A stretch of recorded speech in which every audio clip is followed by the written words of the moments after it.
Hi guys, I'm Shane Snipes and you're watching sustainable1000.com TV and radio. I'm excited to be here in Madison, Wisconsin. Wisconsin. I don't say it that way.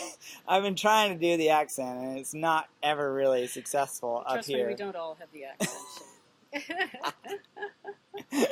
And so I'm up here in Madison, Wisconsin, talking with the executive director, Ruth, who's in charge of the Children's Museum right here in downtown Madison, Wisconsin. You got to stop by and see this place. But let's close it out with a couple more questions.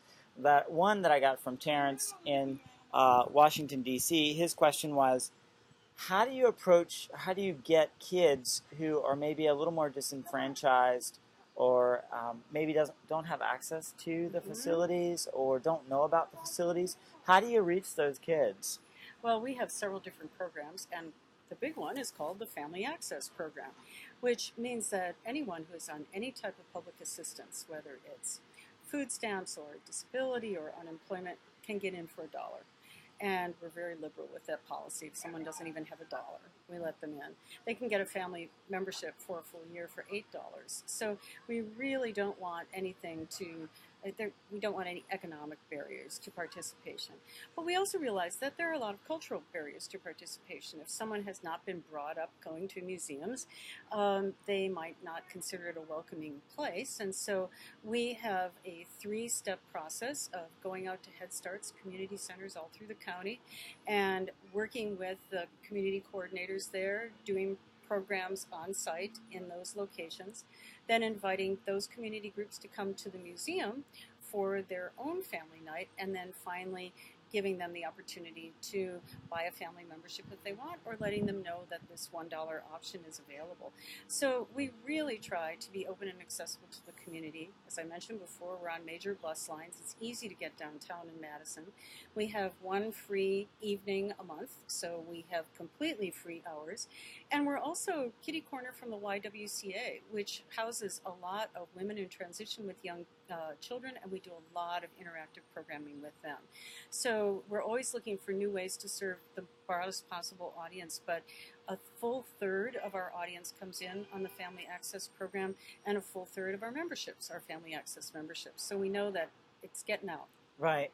And are you guys tracking specifically like what penetration you're actually having? I mean, can you see from the overall population of the area whether you're reaching the numbers that you want to reach? Well, it's always hard to track data in a quantitative way.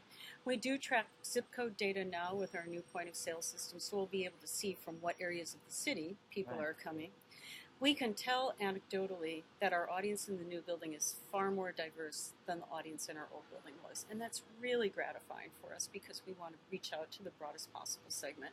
Sure. We have bilingual storytime programs. We do a lot with cultural programming, and it seems to be working. I mean, everybody knows that they're welcome at the Children's Museum. That's great. And to wrap things up here, I always have to ask, it's my last question of almost every interview, and it's, of course, why I'm doing this, which is what is sustainability? And I don't know if it applies specifically to your area of working with kids or not, but I don't know, can you make it kind of frame in that world of talking about kids? Well, obviously, we're focused on the next generation all the time. That's our business, is kids. And put very simply, we just commit ourselves to not doing anything in this generation that would negatively impact the next generation. And so we're always looking at how are we building things, how are we running our building, how are we doing programs, and what would be the long-term effects, and would there be any negative long-term effects for our visitors today? And when you see kids come in every day, you really put a face on that audience. It's like, this is the next generation. There were 40,000 of them this past month, right. And it makes that effort very heartfelt and real, because those are the people that we want to serve today, but we want to be sure that they have a positive life when they're our age. Right. And it's so easy to know that, because there they are. I mean, a lot of times you hear that definition, we don't want to affect future generations.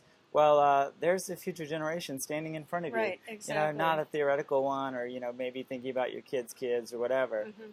This is the generation right there. Well, and because Madison Children's Museum is now 30 years old, we are starting to see adults come in with their own kids, and the adults used to go to our old building. Yeah. And so we're seeing a succession of generations, even in our own audience.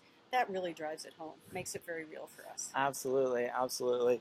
And to close things out today, I want us both to stand up because I'd love to get a shot of this beautiful thing on the space here. So do me a favor, Ruth, and stand over there, Okay. and I'm going to spin us around. And I'm going to get you in the shot for this great shot of the area and the downtown I hope you can arena. see. There you go. Are on, Madison is built on an isthmus between two lakes. We're looking out toward Lake Mendota, and if you can get a shot down, we also have an 1838 log cabin in our parking lot, which is another one of our attempts to create a sense of place and a sense of history. We have actually reconstructed this authentic 1838 cabin from another place in Wisconsin and saved it here for our history program with young kids. That's awesome. So close things out and let people know what's the website to check everything out. www.madisonchildrensmuseum.org. And please come to visit if you're ever in Madison. Definitely, guys. And don't forget to stop by sustainable1000.com for more cool interviews like this.